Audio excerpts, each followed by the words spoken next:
This is Fred Beck from Fred Beck's Fighting, proudly sponsored by Empire Fight Store. And today I'm very lucky, joined by Anthony Taylor. So how have you been then, Anthony? What have you been up to then, mate? Oh man, Fred, I've been good, man. Just training hard, looking hard, and feeling hard.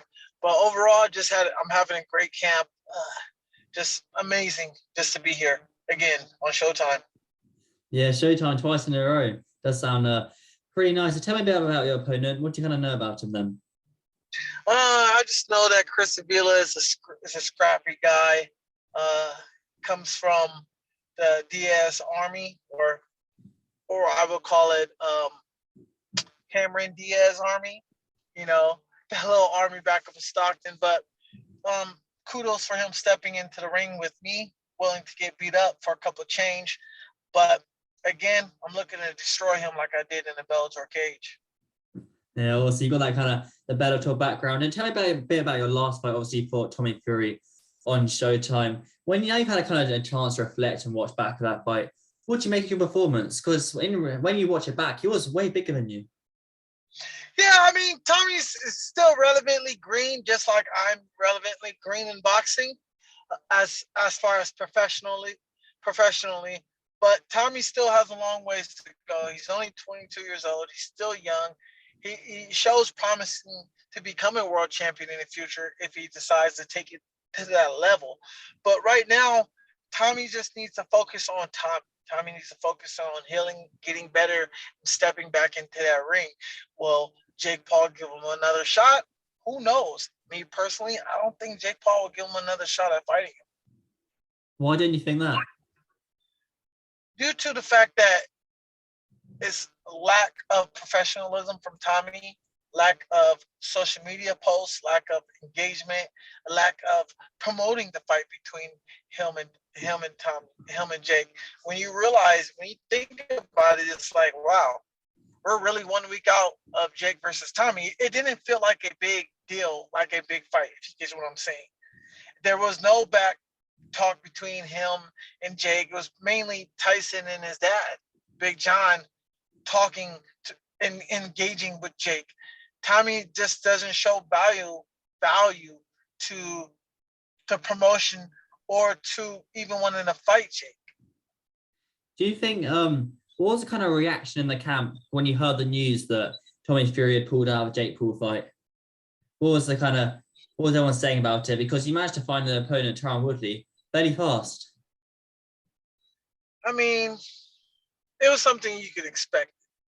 Like, think about it, like I said, there was no promoting on his end. There were no engagement between him and Jake. Jake did all the promoting, and it was more like, if Tommy drops out, then who cares? It's not like it's going to be an exciting fight because none of them are talking smack besides Jake. But kudos to Tyron stepping up. You know, Tyron has something to prove here in this fight and is going to keep Jake on his heels. I think Jake has more of a threat opponent than Tommy. And Tyron has something to prove. And right now, Jake's not focused on Tommy no more. Jake is focused on Tyron. And that's who Jake is focusing on. Do you think that might affect Jake a bit? Obviously, the change of opponents and different styles and kind of switch up the training at the last minute. Not at all. I mean, Jake was fully aware of taking this fight with Tyron. He knew what was going to happen, and he already knew how to execute the plan with Tyron. I'm sure he's going to do it again in this fight. Tyron's a smart fighter. He has a good IQ for a fighter who just started boxing 3 to 4 years ago. So Jake is in a very good position right now as a favorite, and he's in a good position to let everyone know in the world that, hey, I'm really serious about this. Are you sparring Jake Paul in this camp? Because I know you were previously sparring him in the other few camps. Well, no, not this camp, because Jake needed someone who can simulate Tommy, and I would have been the perfect partner to simulate Tommy. Now, if Jake was fighting Tommy a month later, if Jake was fighting Tyron a month later, yeah, I probably would have came in for this camp to help out Jake again. But right now, Jake didn't need me for this camp. Eventually, I'll be back in his camp again, helping him out for some good sparring.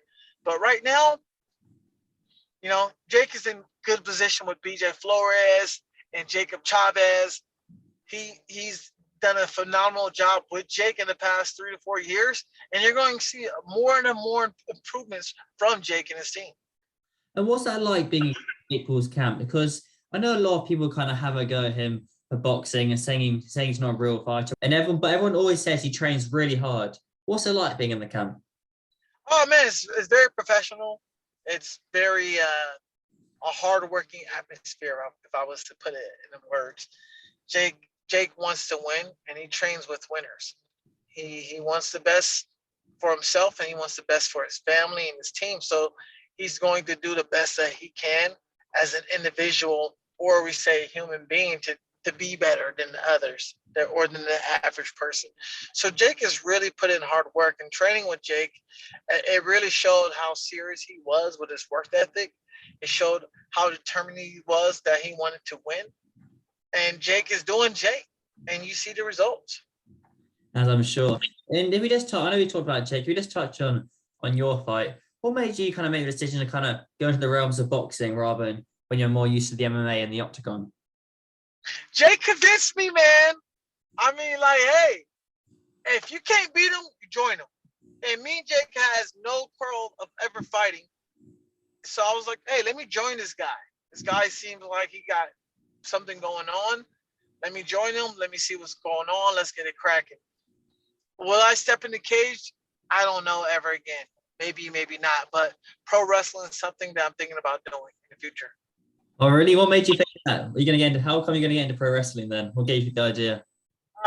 If the UFC called me, possibly. But overall, pro wrestling is something that I want to do. Definitely do in acting. So can you cut a good promo then? Do you be heel or babyface or what? I mean, hey, man, I'm the pretty boy. CM Punk, you've been dodging me, man. Hey, look, you either come into the cage or I have to come to the ring and fight you, man. Either way it goes, I'm coming for you, CM Punk. So there you go, see? Yeah, there we go. That's a nice little promo right there. And just before I let you go, Anthony, can we get a prediction for your fight and then for Jake's fight against Tyron Woodley the second time around? I have a 6-round TKO for me and 8-round TKO for Jake. 8-round TKO. Well, the last round then. Is it 8 rounds or is it 10 rounds? I think it's 8, isn't it? I believe 8 or 10. Who knows? Yeah, I know. It's going to be exciting. Before I let you go, where can we find you on social media, Instagram, Twitter, any sponsors you want to shout out? Definitely.